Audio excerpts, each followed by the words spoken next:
I'm just shooting the birds, you know? So we walk in and Anthony's having lunch and Anthony's going, he says to both of us, he says, who's teaching who? You know, being a smart ass. And Devin goes, this guy's coming from behind on all this stuff. And Devin keeps walking and Anthony just looks at him like, what the hell are you talking about? Yeah. Did you not know that was something you could do? You know? And how long have I been coaching you for? I didn't know I wasn't doing it right.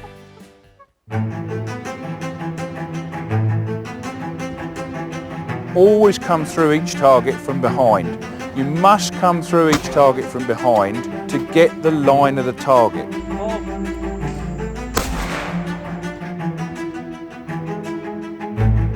You've got to hold tight there to let that bird pass, and you just speed up and go to it. Again, you're chasing the lead shooting this way, but you're going to get the line every time. If you don't come through the target from behind, you can miss it in so many different places. There is a visual difference on it because swing through, you've got a lot more gun speed where you just kind of rip through the bird. Yep. It's still controlled to a degree, but there's a lot more gun speed. Yep. Mine's, you're still coming from behind in the form of a swing through, but you're getting the line and it's controlled, you're matching the speed. Okay. Yeah. Yeah, I mean, I think if you talk about teaching beginners, I think the British have it right in that they teach pull away first. And then I think maintain building on pull away and inserting some when you have to because you have a short window or a lot of speed. And then it's actually what we've been talking about all day today, this come from behind technique is really got to come last because it requires the most control. Correct. You know, and I think that anybody that shoots is probably at a stage where they could learn this because everybody starts out, I think 99% of the shooters that shoot either pull away or maintain lead. Right. So, I mean, the last thing to learn is this portion of the game. We're allowing the bird to get far enough just past the barrel that the barrel goes on the line of the bird, then you make your move, pull the trigger.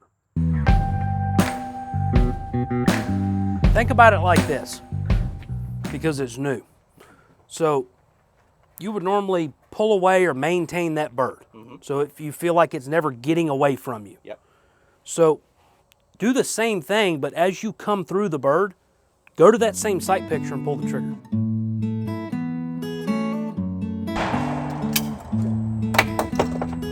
The only reason why that one wasn't hitting the middle is you right at the end you got a little hesitation. Okay. Remember that once you make that move, that gun continues to you got to trust it.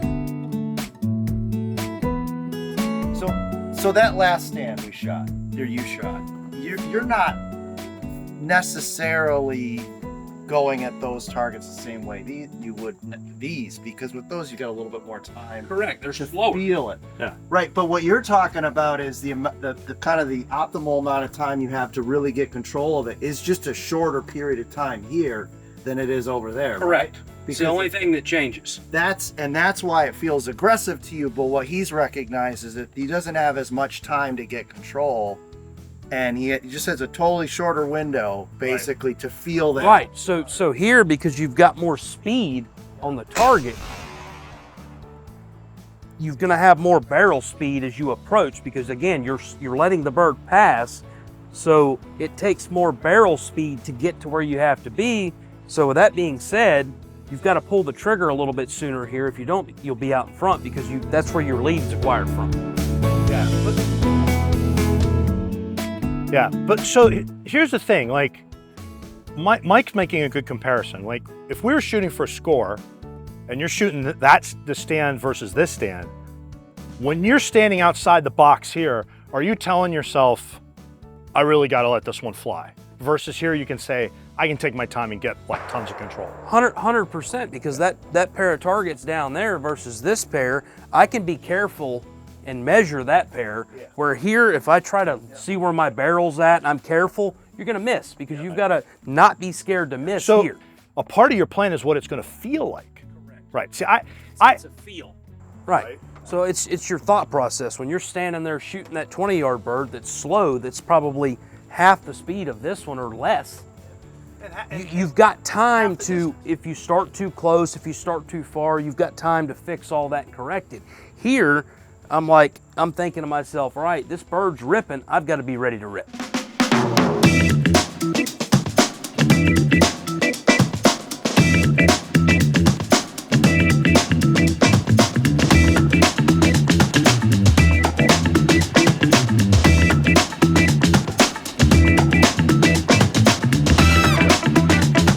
Kill those targets when they're big like that. Like, gotta be amped up.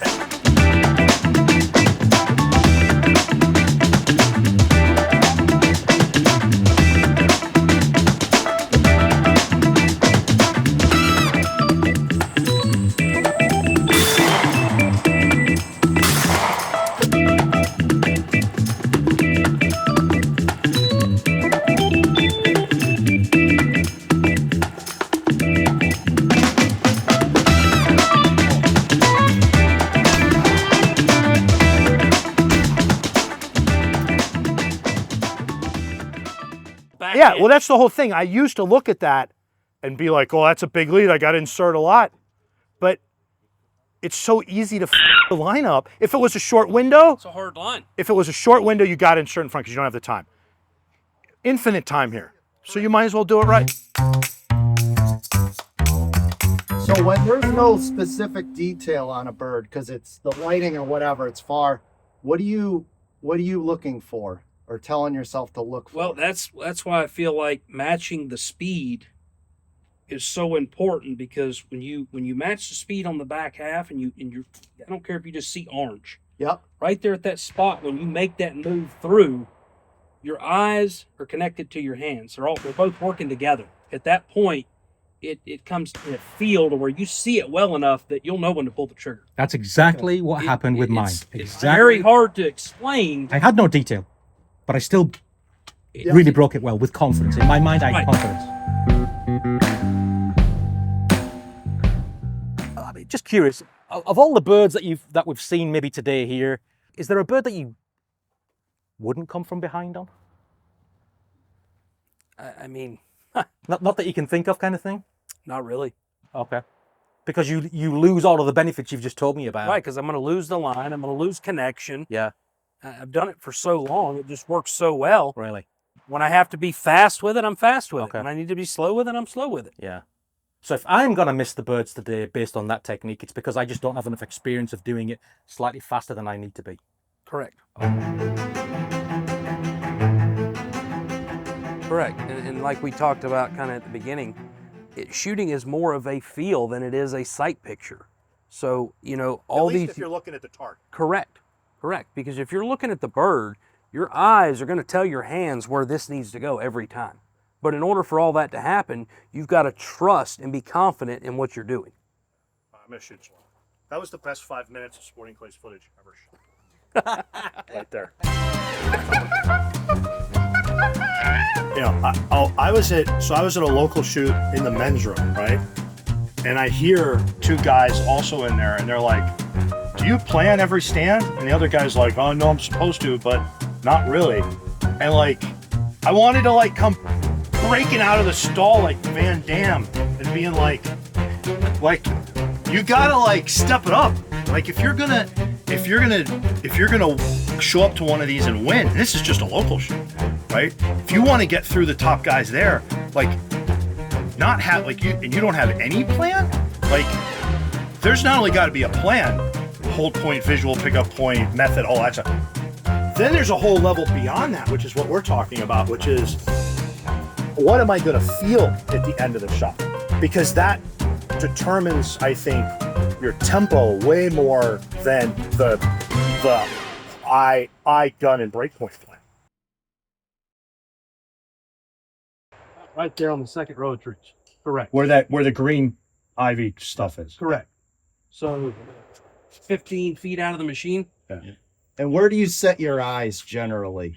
I'm usually looking right around the front of the plate to where I can see You that look flash. almost right back at But the the trap. key is I'm recognizing the flash and not moving on the flash. Okay. Pull.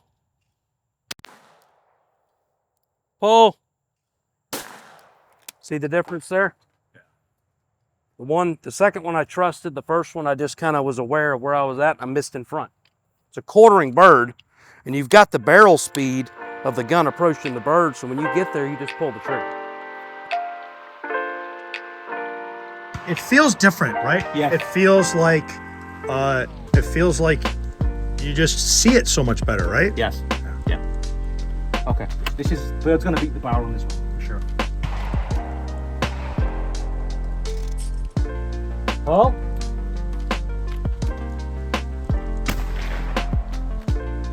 Paul? All right, so the two different things there, you made the move again, Yeah. but you held it. You overstrained your eyes Yeah. and you pushed way out in front. Yeah. Second one, it beat you, Yeah. you ran on the back edge, you made the move, you pulled the I trigger. exactly ran on the back edge. I felt that as I was making the shot. And what you kind of feel, you'll learn the more you do that, Yeah.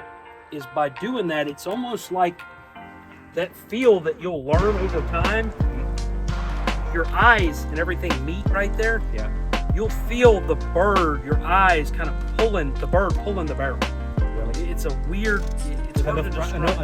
Enough time doing that. Correct. You'll start to feel differently about it than I do now. Right. Okay. Well, you're worried right now because you're Yeah. used to being in front of the target. The bird's going to get away from it. That's right. Yeah. That's all it is. It's Yep. a comfort thing. Okay. Okay. Next time on the back edge, Devin works on a very difficult deep rabu. Stephen takes on more difficult targets. Such a bizarre thing. It was so big. It was a long way. Keene talks to Brandon about shooting offensively or defensively. Like frame of mind to being in that moment, right? Right. Yeah. Yes. And a fan stops by to say hello. See you next time.